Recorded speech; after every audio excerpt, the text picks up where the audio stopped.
ಮೊದಲ ನಾನು ಸಾಮಾಜಿಕ ಕ್ಷೇತ್ರದಲ್ಲಿ ಕೆಲಸ ಮಾಡ್ತಾ ಇದ್ದೆ. ನಾನು PUC ಮೊದಲನೇದಾಗಿ DCC ಬ್ಯಾಂಕಿನ ಮೆಂಬರಾಗಿ ನಾವು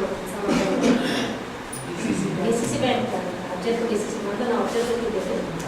ಅಲ್ಲಿ DCC ಬ್ಯಾಂಕಿನ ಮೆಂಬರಾಗಿ ಕೆಲಸ ಮಾಡಿ ಸದಸ್ಯರ ತಗೋತಾರೆ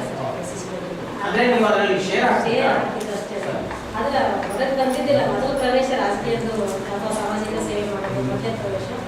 ಆನಂತರ ನನಗೆ ನಮ್ಮದೇ ಆದಂಥ ಬ್ಯಾಂಕ್ ಮಾಡಬೇಕು, ಒಂದು ಹೆಣ್ಮಕ್ಳು ಟೀಮ್ ಮಾಡಬೇಕಂತ ಇಂಟ್ರೆಸ್ಟ್ ಆಗಿ ನಾವು 4,000 ಜನನ ಕೂಡಿಸ್ತೀವಿ. ಎಲ್ಲ ಒಂದು ಟೀಮ್ ಮಾಡ್ಕೊಂಡ್ವಿ. ನಾವು ಬಂದಿದ್ದಲ್ಲ ಅವರೆಲ್ಲ ಇಬ್ಬತ್ತು ಇದ್ದೀವಿ. ನಾವು 4,000 ಜನ ಮೆಂಬರ್ ಎಲ್ಲ ತೊಗೊಂಡು ಒಂದು ಮಹಿಳಾ ಅಭಿವೃದ್ಧಿ ಬ್ಯಾಂಕ್ ಮಾಡಿದ್ವಿ ಸರ್. ಜನತಾ ಬಜಾರ್ ಕೇಂದ್ರ ಬ್ಯಾಂಕ್ ಮ್ಯಾನೇಜರ್, ಕೇಂದ್ರ ಬ್ಯಾಂಕಲ್ಲಿ ಮಹಿಳಾ ಅಭಿವೃದ್ಧಿ ಬ್ಯಾಂಕ್. ಆ ಬ್ಯಾಂಕಿನ ಡೈರೆಕ್ಟರ್ ಆಗಿ ಒಂದು ಸಾರಿ ಎಲ್ಲೋದಾಗ ಆಯ್ಕೆ ಆಗಿದ್ದು, ಒಂದು ಸಾರಿ ಎಲೆಕ್ಷನ್ ಆಗು ಆಯ್ಕೆ ಆಗಿದೆ. ಅದಾದ ನಂತರ 94-95 ತೆಲುಗು ಜಿಲ್ಲಾ ಪಂಚಾಯತ್ ಕ್ಷೇತ್ರದಿಂದ ಎಲೆಕ್ಟ್ ಆಗಿದೆ ಸರ್. ಖರ್ಗೆ ಅವರು ಇದೆ ಗುಂಟೂರು ಸರ್ಕಾರ.